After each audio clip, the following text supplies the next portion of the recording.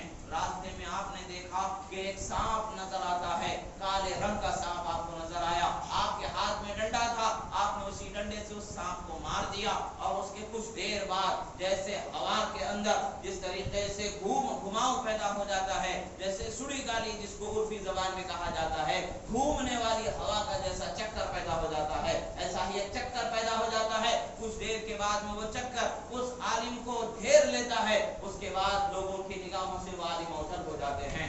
1 گھنٹے سے زیادہ وقت گزر جاتا ہے, اس کے بعد پھر وہ عالم ان شاگردوں کے سامنے جلوگر ہو جاتے ہیں, عمدہ لباس میں نظر آتے ہیں, اعلیٰ لباس میں نظر آتے ہیں. شاگردوں نے پوچھا حضرت معاملہ کیا ہے؟ کچھ دیر قبل تو آپ ہماری نگاہوں سے اوجھل ہو گئے تھے اور کچھ دیر بعد آپ آئے ہیں تو آپ کے جسم مبارک پر وہ لباس نہیں ہے جو لباس ہم نے آپ کو پہلے مسجد سے نکلنے کے وقت پر دیکھا تھا. آپ کے بدن پر, آپ کے جسم پر اعلیٰ لباس ہے, آپ کے جسم پر ایک عظیم الشان انعام یافتہ لوگوں کی علامت ظاہر کرنے والا انعام والا ایک خلہ ہے, عظیم لباس آپ کو پہنایا گیا ہے. معاملہ کیا ہے؟ آپ فرماتے ہیں سنو, مجھ پر میرے شیخ عبد القادر جیلانی رضی اللہ تعالیٰ عنہ کا کرم ہو گیا, ان کی مہربانی ہو گئی کہ اللہ تبارک و تعالیٰ نے ان کی وجہ سے مجھ کو ایک مصیبت سے آزاد فرما دیا, ان کی برکت سے اللہ تبارک و تعالیٰ نے مجھے پریشانیوں سے آزاد فرما دیا. معاملہ کیا ہے؟ آپ فرماتے ہیں میں نے جیسے ہی اس سانپ کو قتل کیا مجھے گھیراؤ بنایا گیا, جنوں کے ایک لشکر نے مجھے قید کر لیا اور مجھے ایک جزیرے پر لے گئے, جس جزیرے پر ایک جنوں کا بادشاہ حکومت کیا کرتا تھا.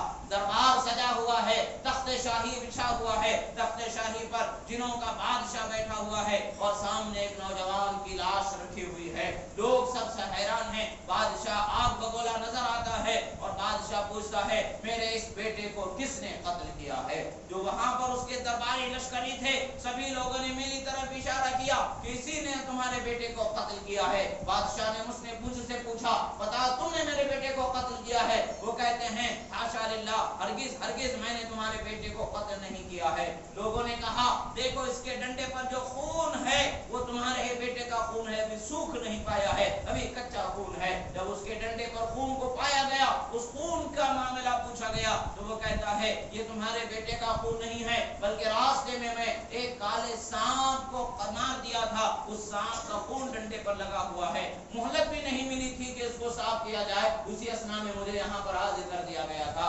وہ بادشاہ کہتا ہے اے غافل انسان, کیا تجھے پتا نہیں وہی تو میرا بیٹا تھا جسے تو نے قتل کیا تھا. معاملہ اب ان کی سمجھ میں آ گیا, حیرانی ہو گئی. تو بادشاہ نے قاضی سے کہا اب بتاؤ کیا کہتے ہو؟ قاضی کہتا ہے اس نے خود اقرار کر لیا ہے کہ وہ قاتل ہے, اب اس قاتل کو اقرار کے بعد کوئی چارہ نہیں رہا, تو پھر اس کے قتل کے بدلے قتل کا فتویٰ جاری کر دیا گیا, جان کے بدلے جان کا فتویٰ جاری کر دیا گیا. قتل کرنا ہی چاہ رہے تھے کہ آپ فرماتے ہیں اس اسنا میں مجھے جب میں نے چاروں طرف دیکھا کہ کوئی میرا مددگار نہیں ہے, کوئی میرا پرسان حال نہیں ہے, تو میں نے میرے شیخ عبد القادر جیلانی پیر لالانی کو میں نے پکارا, یا غوث میری طرف توجہ فرمائیں, یا غوث مجھ پر کرم فرمائیں. اتنا کہنا تھا کہ ایک نورانی شکل والے تشریف لاتے کہتے ہیں بادشاہ سنبھل کے رہنا, کہیں ایسا نہ ہو کہ تم سے جواب طلب کر لیا جائے اور تم جواب نہ دے سکو. یہ شیخ عبد القادر جیلانی رضی اللہ تعالیٰ عنہ کے مریدوں میں سے ہے,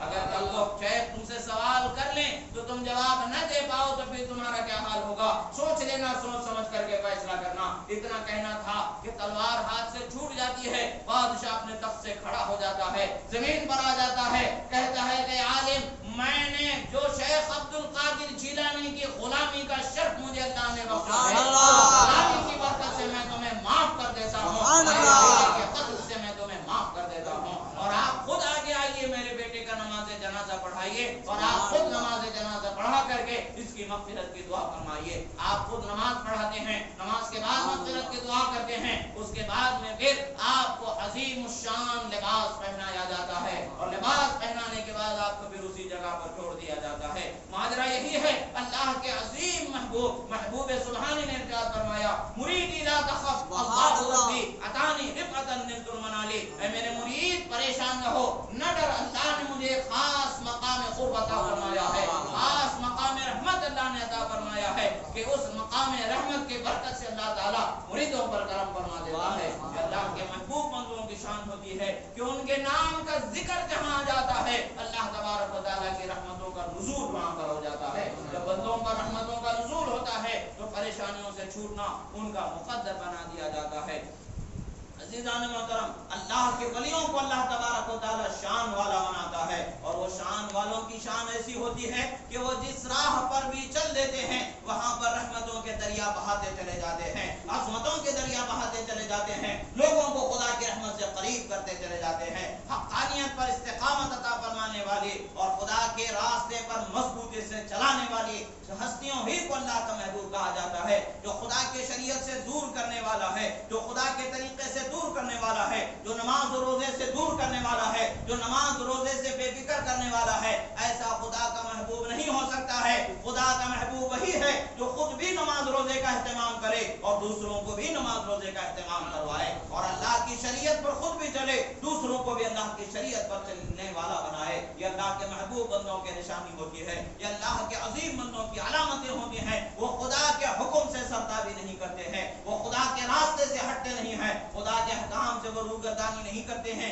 بلکہ خدا کے احکام پر پابند ہو جایا کرتے ہیں، اور خود بھی ایسے پابند ہوتے ہیں کہ دیکھنے والوں کی نگاہیں حیران رہ جاتی ہیں کہ ایسا عظمت و استقامت جو پابندی کا کوہ ہمالیہ ہم نے کسی کو نہیں دیکھا. غوث اعظم کی بارگاہ میں ایک شخص آتے ہیں، انہوں نے بڑی کرامتوں کا شہرہ سنا تھا کہ بڑی عظمتوں والے، بڑی کرامتوں والی ذات ہے. کرامتوں کو دیکھ کر کے، خارق عادت چیزوں کو دیکھ کر کے مرید ہونے کا ارادہ بنا کر کے چلے آتے ہیں. جب وہ مرید بن ہونے کا ارادہ کر کے آئے، 40 دن سے زیادہ کا عرصہ گزر گیا، ان کی نگاہوں کے سامنے غوث اعظم رضی اللہ تعالیٰ عنہ کی کوئی کرامت ظاہر نہیں ہوئی. حالانکہ غوث اعظم رضی اللہ تعالیٰ عنہ کی ہستی کو اللہ تبارک و تعالیٰ نے ایسا عظیم بنایا ہے کہ لوگ آپ سے خواہش کرتے کہ مجھے اس کرامت کا ظہور ہو جائے تو وہ کرامتوں کا ظہور ہو جایا کرتا. بیت الاسرار شریف میں ایک واقعہ ہے کہ غوث اعظم رضی اللہ تعالیٰ عنہ تشریف لے جا رہے تھے. ایک شخص نے دیکھا کہ غوث اعظم رضی اللہ تعالیٰ عنہ کے ہاتھ میں ایک لوٹا ہے. انہوں نے سوچا کیا ہی اچھا ہو کہ مجھے اس لوٹے سے کرامت ظاہر ہو جائے. ان کے دل میں یہ خیال آنا ہی تھا کہ اس لوٹے سے نور ابلنے لگا. اس نور کی کرنوں کو دیکھ کر کے انہوں نے اندازہ لگا لیا کہ کرامت کا ظہور ہو گیا. پتہ یہی چلتا ہے کہ غوث اعظم کی ذات وہ ہے کہ لوگ جس طرح کی کرامتوں کی خواہش کیا کرتے تھے ویسی کرامتیں اللہ تبارک و تعالیٰ ان سے ظاہر فرما دیا کرتا تھا. مگر یہاں معاملہ کچھ اور ہے. یہ کرامتوں کو دیکھنے کا ارادہ لے کر کے آئے تھے، یہ کرامتوں کو دیکھ کر کے کرامتوں کو حاصل کرنے کا، کرامتوں سے اور ان کی بارگاہ سے نسبت کو حاصل کرنے کا ارادہ بنا کر کے آئے تھے. مگر یہاں پر معاملہ کچھ اور ہی ہو گیا. کرامتوں کا ان کے سامنے ظہور نہیں ہوا. جب وہ جانے لگے تو غوث اعظم رضی اللہ تعالیٰ عنہ نے انہیں بلایا. بلانے کے بعد پوچھا کہ آئے کیوں تھے، جا کیوں رہے ہو؟ عرض کرتے ہیں حضور معاملہ صاف ہے، میں نے تو اپنے دل میں یہ سوچ کر کے آیا تھا کہ آپ سے کرامت دیکھوں گا تو مرید ہو جاؤں گا، اور جو شہرہ میں نے آپ کا سنا تھا، وہ کرامتوں کا جو شہرہ سنا تھا، افسوس کہ میری قسمت میرے سامنے کوئی ایسا معاملہ پیش نہیں آیا. اب میرے دل میں چونکہ وہی ارادہ مضبوط تھا، اسی ارادے پر میں پابند تھا، اس لیے اب واپس جا رہا ہوں کسی اور شیخ کی تلاش میں کہ جس سے مجھے مرید ہونا ہے. غوث اعظم رضی اللہ تعالیٰ عنہ مسکراتے ہیں، ارشاد فرماتے ہیں کہ سنو، کرامت اور استقامت دونوں کا فرق غوث اعظم فرماتے ہیں. بے شک فرماتے ہیں سنو، ان دنوں میں تم نے مجھے کوئی فرض چھوڑتا ہوا پایا؟ تو اس نے کہا کہ ہرگز نہیں، میں نے آپ کو ہر فرض کو اس کے وقت پر ادا کرنے والا پایا. سرکار غوث اعظم فرماتے ہیں کہ کیا ان دنوں میں تم نے مجھے کوئی حرام کام کرتا ہوا دیکھا؟ وہ عرض کرتا معاذ اللہ، میں نے آپ کو ایسے کسی معاملے میں نہیں دیکھا. پھر آپ پوچھتے ہیں سنتوں کو اور مستحبات کا، اسی طریقے سے شریعت کے جو احکام ہیں، جو عبادتیں ہیں، جو ان کے درجات ہیں، ان تمام کا پوچھتے ہیں. ان میں سے جو کا کرنے کا حکم تھا، جن کے کرنے پر ثواب تھا، جن کے کرنے کی ترغیب تھی، جو امور خیریہ سے تھے، ہر ایک امر کو میں نے آپ کی ذات سے صادر ہوتے ہوئے دیکھا. پھر کہتا ہے جو ممنوع چیزیں تھی، جو منہیات ہیں، ان میں سے کسی چیز کو میں نے آپ کے ذات مبارکہ سے صادر ہوتے نہیں دیکھا. غوث اعظم فرماتے ہیں نادان، اصل کرامت تو یہی ہے کہ شریعت پر قائم ہو جائے، یہی سب سے بڑی کرامت ہے. جو بندے کو جب کرامت کی حقیقت سمجھ میں آ جاتی ہے، وہ فوراً اسی جگہ پر اپنے ارادے پر توبہ کرتا ہے اور غوث اعظم رضی اللہ تعالیٰ عنہ کے مریدوں میں شامل ہو جاتا ہے.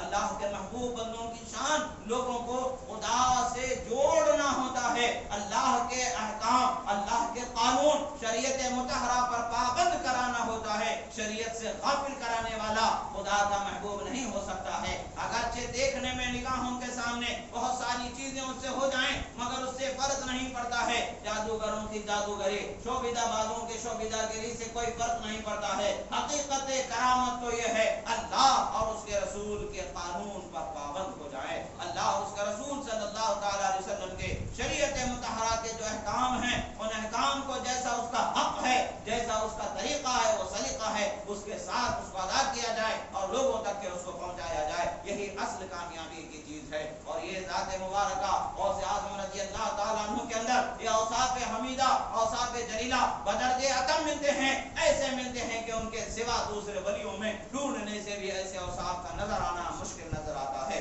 غوث اعظم رضی اللہ تعالیٰ عنہ کے مقام مبارک کو اللہ تبارک و تعالیٰ نے اتنا بلند و بالا فرمایا ہے، اتنا بلند و بالا فرمایا ہے کہ کوئی ولی اس وقت تک ولی نہیں بنایا جاتا جب تک کہ غوث اعظم رضی اللہ تعالیٰ عنہ سے کامیابی کا صحرا نہ عطا فرما دے، ولایت کے لائق ہونے کا سرٹیفکیٹ نہ عطا فرما دے۔ تقریب القادر میں واقعہ مذکور ہے، جب کسی بندے کو لائق ولایت جان کر کے، لائق عظمت و ولایت جان کر کے ولایت کے درجے پر سرفراز کیا جانا ہوتا ہے، اسے پیارے آقا صلی اللہ تعالی علیہ وسلم کی بارگاہ میں پیش کر دیا جاتا ہے۔ پیارے آقا صلی اللہ تعالی علیہ وسلم فرماتے ہیں خذوہ الی ولدی محی الدین عبد القادر جیلانی، میرے شہزادے غوث اعظم شیخ عبد القادر جیلانی کے پاس انہیں لے جاؤ اور وہ جانچ لیں گے، وہ سمجھ لیں گے، اگر لائق جانیں گے تو اسے سرفراز کر دیا جائے گا، اگر نہیں جانیں گے تو اسے اس دفتر سے اس کے نام کو محو کر دیا جائے گا، مٹا دیا جائے گا۔ پھر انہیں غوث اعظم رضی اللہ تعالیٰ عنہ کی بارگاہ میں لایا جائے گا، غوث اعظم رضی اللہ تعالیٰ عنہ انہیں آزمائیں گے، انہیں جانچیں گے، پرکھیں گے، اگر انہیں مقام ولایت کے لائق جانیں گے غوث اعظم سرٹیفکیٹ عطا فرما دیں گے کہ یہ ولایت محمد رسول اللہ صلی اللہ تعالیٰ علیہ وسلم کے نیابت کا حق رکھتا ہے، اس کے اندر وہ اوصاف ہیں کہ خدا کی رحمت اور مقام قرب ولایت سے اسے سرفراز کیا دیا جائے۔ جب غوث اعظم رضی اللہ تعالیٰ عنہ کی بارگاہ سے اس کے قابل ہونے کی سرٹیفکیٹ مل جائے گی تو سرٹیفکیٹ اس پر مہر کر دیا جائے گا، مہر کرنے کے بعد غوث سرکار کے پاس پیش کر دیا جائے گا۔ سرکار غوث اعظم رضی اللہ تعالیٰ عنہ کے اس مہر کردہ تحریر کو اور اس بندے کو لے کر کے رسول اعظم صلی اللہ تعالیٰ علیہ وسلم کے پاس پیش کیا جائے گا۔ رسول اعظم صلی اللہ تعالیٰ علیہ وسلم جب اس کو ملاحظہ فرمائیں گے اس کے بعد پھر فرمائیں گے اور ان کے لیے جو ولایت کے سرفراز کیے جانے پر جو خلعت پہنائی جاتی ہے وہ خلعت غوث اعظم کے ہاتھوں عطا کر دی جائے گی اور غوث اعظم سے فرمایا جائے گا کہ تم انہیں خلعت ولایت سے سرفراز غوث اعظم سے خلعت ولایت سے سرفراز فرمائیں گے، یعنی مقام ولایت پر ان کے مقام کو باقی رکھا جائے گا اور انہیں دفتر اولیاء محمدی کے اندر ان کے نام کو لکھ دیا جائے گا۔ بات یہی ہے کہ اللہ تبارک و تعالیٰ جسے چاہتا ہے مقام قرب سے سرفراز فرما دیتا ہے، جسے چاہتا ہے مقام بلند و بالا سے سرفراز فرما دیا جاتا ہے۔ کسی کو غوث اعظم فرماتے ہیں انا فی حضرت تقریب وحدی یصدقنی وحسبی ذوالجلال، رب ذوالجلال کی بارگاہ قرب میں میرے لیے خاص مقام ہے کہ دوسرا کوئی ولی اس مقام پر نہیں پہنچ سکتا ہے، اور میرا رب میرے حال و احوال کو لمحہ لمحہ بہتر سے بہتر بدلنے پر قادر ہے، اور میرا رب ہی میرے لیے کافی ہے، جو غوث اعظم رضی اللہ تعالیٰ عنہ کے فرمان ہے۔ عزیزان محترم، اللہ کے ولیوں کی ذوات مبارکہ کو اللہ تعالیٰ نے ہمارے لیے رحمت کا سبب بنایا ہے، برکت کا سبب بنایا ہے، دعاؤں کی قبولیت کا سبب بنایا ہے، ان کی برکتوں سے ہمارے پریشانیوں کو ٹلا دیے جانے والا ان کو شفیع بنایا ہے، وسیلہ بنایا ہے، ہمیں ان کو ہمارا مددگار بنایا ہے، اور ان کے وسیلے سے کی جانے والی دعاؤں کو اللہ تبارک و تعالیٰ ضرور قبول فرماتا ہے۔ یہی وجہ ہے کہ تمام حاجت مندان عالم اولیاء کاملین کی بارگاہوں میں اپنی پریشانیوں کو لے کر کے حاضر ہوتے ہیں اور انہیں خدا کی بارگاہ میں وسیلہ بناتے ہیں، انہیں شفیع بناتے ہیں، ان کی برکت سے اللہ تبارک و تعالیٰ ان کی حاجتوں کو دور فرما دیتا ہے، ان کی پریشانیوں کو دور فرما دیتا ہے، یہ خدا کی رحمت ہے۔ ہمیں اولیاء کی بارگاہوں میں بے ادب نہیں ہونا چاہیے بلکہ باادب ہونا چاہیے۔ بے ادب ہوں گے اپنے انجام کو پہنچیں گے، باادب ہوں گے رحمت کے حقدار ہو جائیں گے۔ اللہ نے فرمایا، حدیث قدسی ہے، من عاد لی ولیا فقد آذنتہ بالحرب، جو میرے ولی کے ساتھ برائی کا ارادہ کرتا ہے میں اس کے خلاف خلاف جنگ کا اعلان کر دیتا ہوں. یہ اللہ کے رسول صلی اللہ تعالی علیہ وسلم کے زمانے جو حدیث قدسی ہم تک پہنچی، اس سے ہمیں پتہ چلتا ہے اللہ کے ولیوں کا بہت بلند و بالا مقام اللہ کی بارگاہ میں ہے. یہی وجہ ہے کہ ان کے وجود سے ہماری پریشانیاں ٹل جاتی ہیں. ان کے بارگاہ کا ہمیں باادب رہنا چاہیے، بے ادب و گستاخ نہیں ہونا چاہیے. جتنے باادب ہوں گے اتنا خدا کی رحمت کا حصہ ہمیں ملتا چلا جائے گا. اللہ تبارک و تعالیٰ سے دعا ہے جو کہا گیا سنا گیا، کہنے میں سننے میں جو غلطی ہوئی اللہ تبارک و تعالیٰ اسے معاف فرمائے. جو حق و صحیح کہا گیا ہمارے سینوں میں محفوظ فرمائے. پروردگار ہمیں تیرے محبوب بندوں کا سچا وفادار فرما. پروردگار ہمیں تیرے محبوب بندوں کا باادب فرما. پروردگار بے ادبی و گستاخی سے ہماری حفاظت فرما. ہمارے گناہوں کو معاف فرما. جو پریشان حال ہوں مولا ان کی پریشانیوں سے نجات عطا فرما. جو قرضدار انہیں بارش قرض سے سلوک دوشی عطا فرما. جن کے گھروں میں جوان بیٹے بیٹیاں بھائی بہن غیر شادی شدہ ان کے شادیوں کے اسباب مہیا فرما. ان کا بہتر اور تابع مستقبل فرما. تمام مومنین مومنات کے رشتے ازدواج میں محبت مودت شفقت رحمت عنایت عطا فرما. پروردگار جہاں کہیں بھی دنیا میں مسلمان پریشان حال ہیں مولا ان کی پریشانیوں سے نجات عطا فرما. بیمار ہے انہیں شفا کاملہ واجر عطا فرما. مظلوم ہے مولا ان کی مدد فرما. ظالموں کو نیست و نابود فرما. پروردگار ہمارے اور ہمارے دین و ایمان و عقیدے کی حفاظت فرما. ہمیں اور ہماری آنے والی نسلوں کو قیامت تک کے سچے عقیدے پر قائم دائم فرما. اقول قولی ھذا